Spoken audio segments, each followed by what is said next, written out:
I had a lot of trepidation about this conference and about my speaking.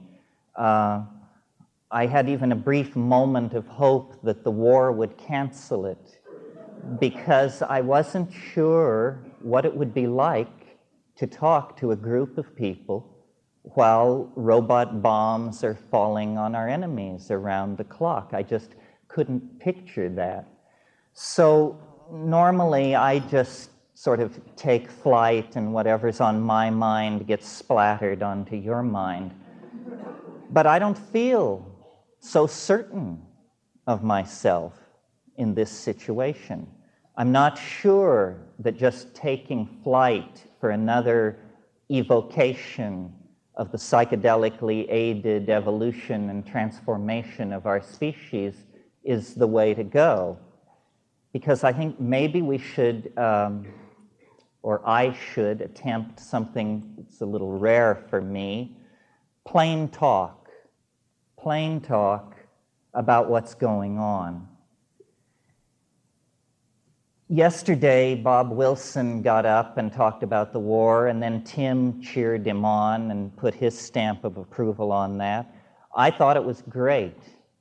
And then we broke, and somebody cornered me for an interview, and they said, "What's with these guys dragging politics into this thing?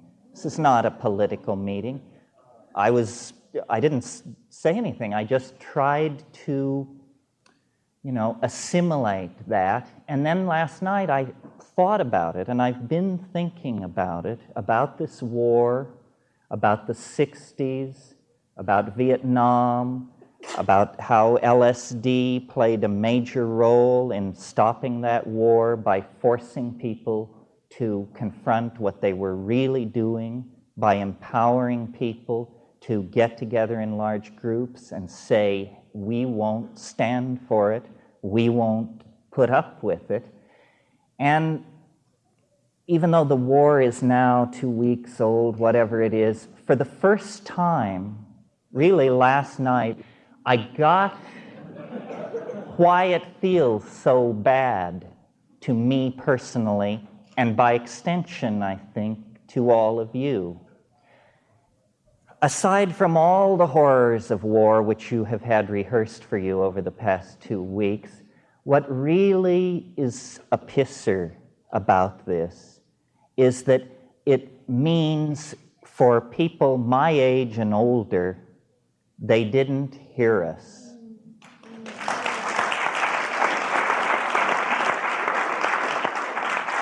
We weren't heard. When they were bombing Libya, we could just call that an aberration.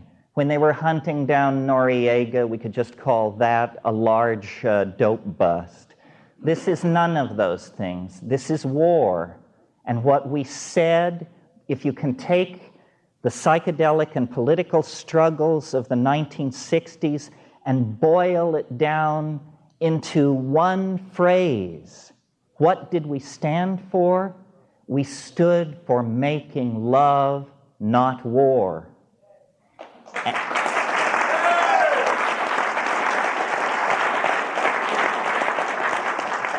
And ever since the Marines were shoved into the sea at Da Nang and the CIA was helicoptered off the embassy roof in Saigon, we've been able to hold a delicate and very tense balance between the view of the dominator, weapon-worshipping, old-style macho approach to things, and our own.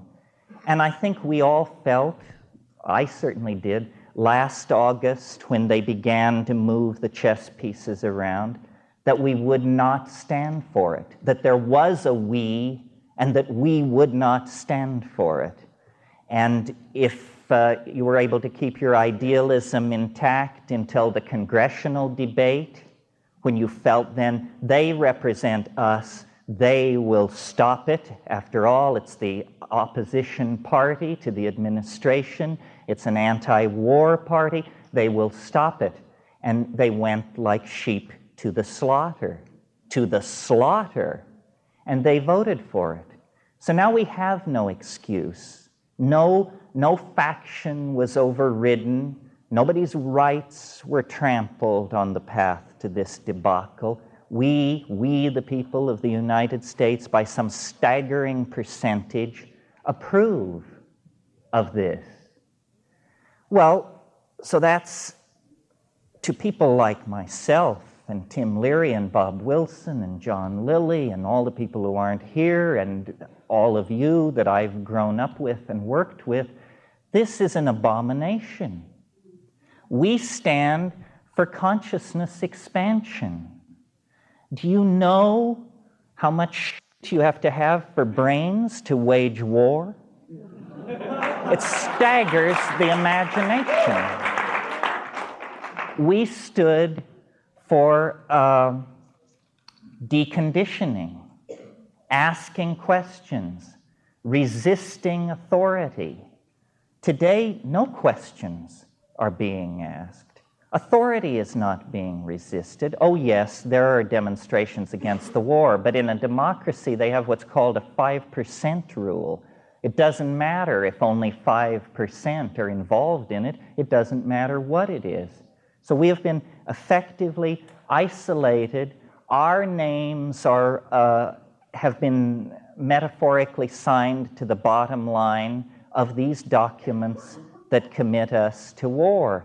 How do you feel about that?